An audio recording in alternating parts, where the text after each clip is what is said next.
the update on the BMW 2009 135 is this.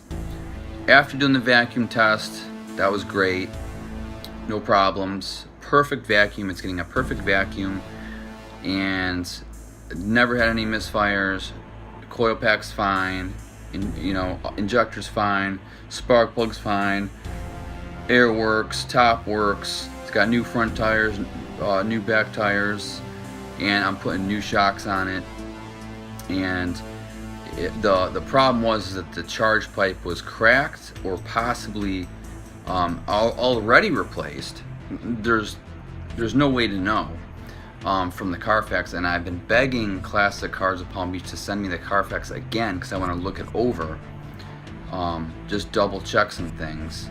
But I remember looking at it from the get-go and not thinking anything shady was going on. So, like, I wouldn't have bought the car in the first place if the Carfax looked shady. But, like, it wasn't like it was serviced non-stop, so it was weird. It didn't have a lot of service records, but it had enough to where I just thought, well, you know what, they did. Obviously, with 46,000 miles on it, they barely drive it. It was either a North Carolina or a Virginia car. I believe it was a North Carolina car first, and it obviously garage kept and obviously only driven in summer, because it just has so very low miles. And we're talking about like a 10-year-old car here, probably, well, 9-year-old. And it's possible I could go to BMW and ask them if there was an extended warranty on this particular VIN number, just to see what they say. Probably it's not. And just to see, if anything catastrophic happens to the powertrain, like how I'd have to look it up. It doesn't matter. So I'm going to show you the pictures of the charge pipe, what it looks like, and you guys can debate whether or not this car was truly safety checked by Classic Cars of Palm Beach. Because if they're mechanics, what I assume is what they did is, well, you already know my previous video that I don't believe anything was safety checked. I think someone just looked at it and said, oh, the brake pads are there, the tires look good, it drives fine. Let's put it on the lot. That is the extent of what I think happened, because if they would have driven this car, even say the guy felt like, hey, we got this new cool Beamer, I'm gonna drive it around for a little while. That's what one of my old car buddies that owns his own dealership did. He would drive. He only got cars that he would feel safe in, and whether or not he might be somewhat overpriced or not, but he sells a high quality product. And he was selling an EcoBoost Mustang that I almost purchased, but then someone else snapped it up before me, and it was brand new. So it was had 1,500 miles on it, and he was driving it to and from work because he didn't care. He just wanted to put miles on it because he just liked driving it. So in this case, I feel like Classic Cars of Palm Beach could have just driven this car a little bit more, and instead they stuck it on the lot, and then I came and looked at it and I was a sucker and I just bought it, and that's that. Eventually I'm gonna write a Car Gurus review about them, and it's not gonna be positive, and I'm sure they're gonna have some negative things to say about me as well, but I have more of the exact situation that went down. And he just, you sign something that says, oh, you're buying a used car, it may have problems. I mean, come on, dude. You really think anyone wants to buy a used car that's gonna have a $700 repair within 500 miles? 500 miles, guys. That means it was it was there. It was already there. It was gonna go at any minute, and they just didn't drive it enough. They could have driven it to and from work for a couple of weeks just to get a true feel for the car, to see if anything needed to be replaced. And that's what they should have done. And I know they didn't do it. So in the end, basically, this is the weirdest thing. The weirdest thing is that I was almost forced to buy the BMW charge pipe. And everyone knows that it's sort of junk, but at the same time, they give you a new MAF sensor with it. So it comes with all the necessary parts. It's not just like, well, here's a $400 tube or whatever. And I asked Classic Cars at Palm Beach, I'm like, come on, man. I thought this repair was going to be cheap. Like, I really thought like I was going to go in here and spend like, you know, maybe $200 for a hose that cracked. But it was the big hose that cracked. So I just didn't know it. And I'm like, guys, can you seriously swing like 50% of this? This is ridiculous. This was pre-existing. And I've just been getting the runaround. He said, I'm going to run it by my boss, but I don't think he's going to swing that.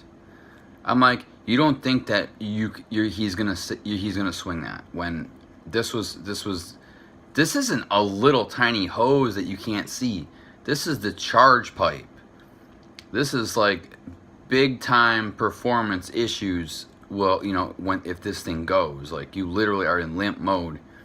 So it's like, if they want to play me like that, then they're honestly not like as good as their ratings on Car Gurus say.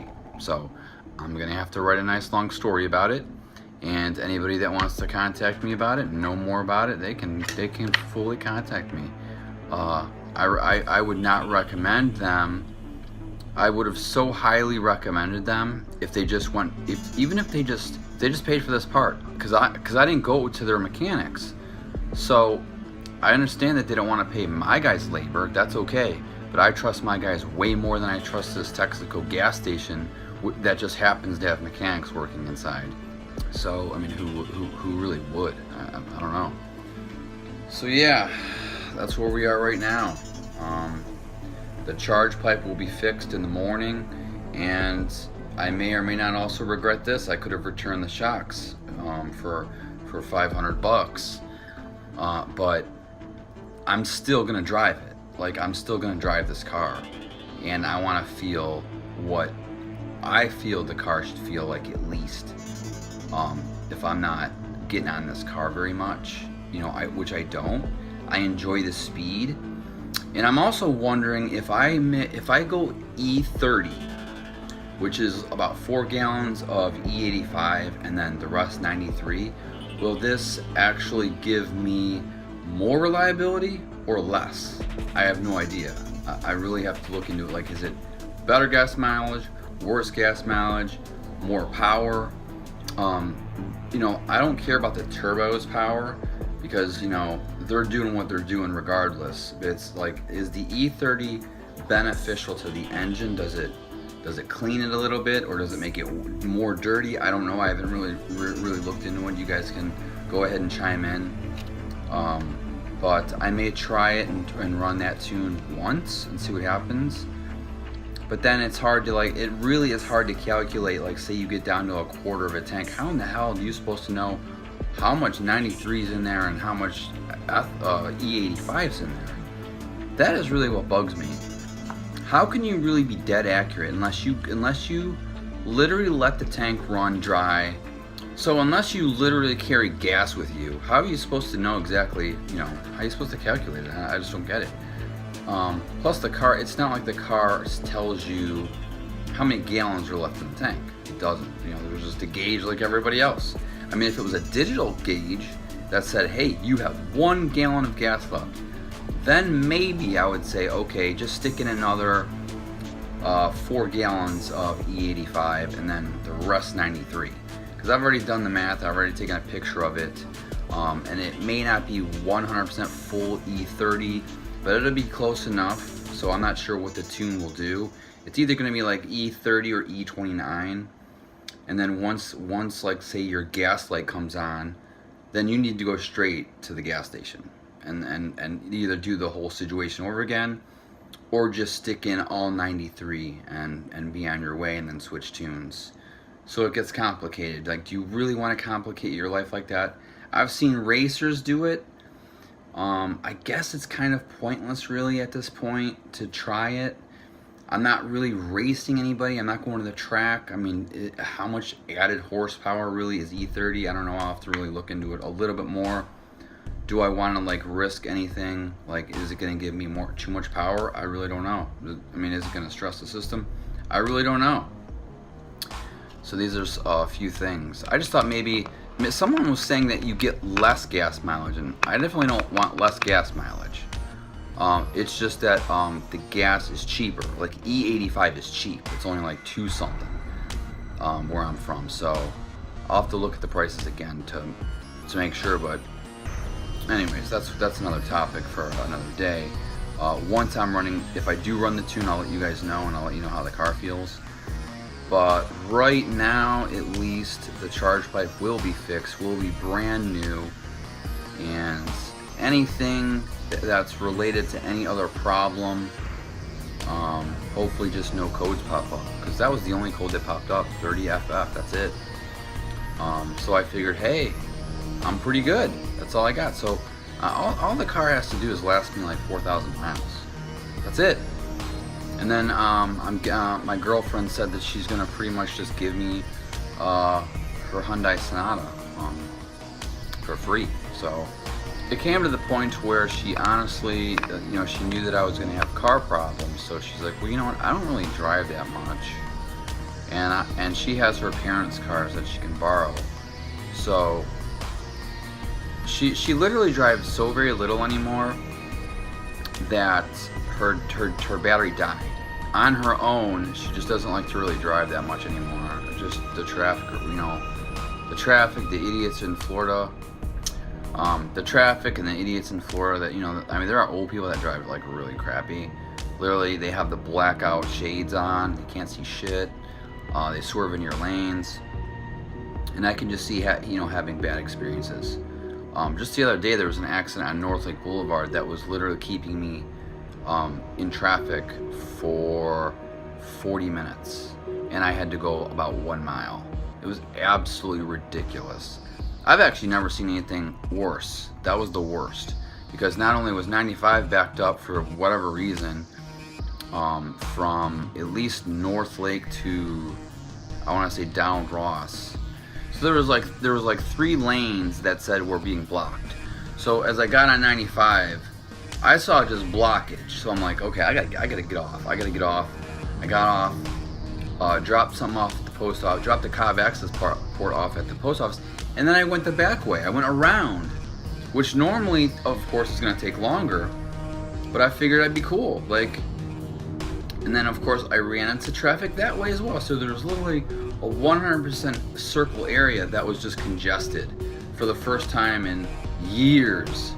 And of course I'm in limp mode in my car, and at that point I didn't know how bad it was, but I just said, oh well, I just put the top down, and I barely, there was no getting out of second gear really. It was just like first, second, and in first and second gear the car still has a little bit of power, just based on that it's a 6-cylinder and not a 4-cylinder, so it still had power. So that was that nightmare.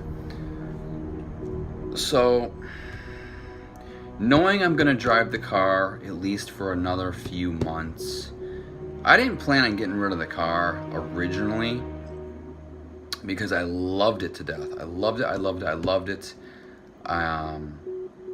I just absolutely couldn't wait to put new shocks and struts on this car, because once I feel that I do that, like, every car is just going to feel like junk. So, but now that I know that when anything breaks in a BMW, if you don't work out on it yourself, it's just, you really got to have some money in the bank, and I really do not anymore.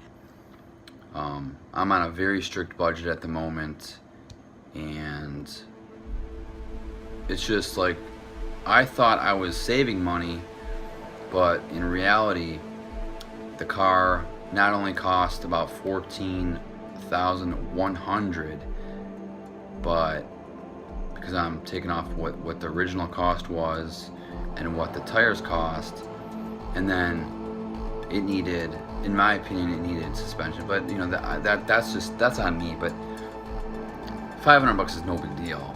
It's really just the installation, because they let me take my Cobb access port back. So that was even Steven right there. So it's like I wasn't actually in the loss, I just wasn't in the gain. But the charge pipe breaking, that's a loss with the labor. So we're looking at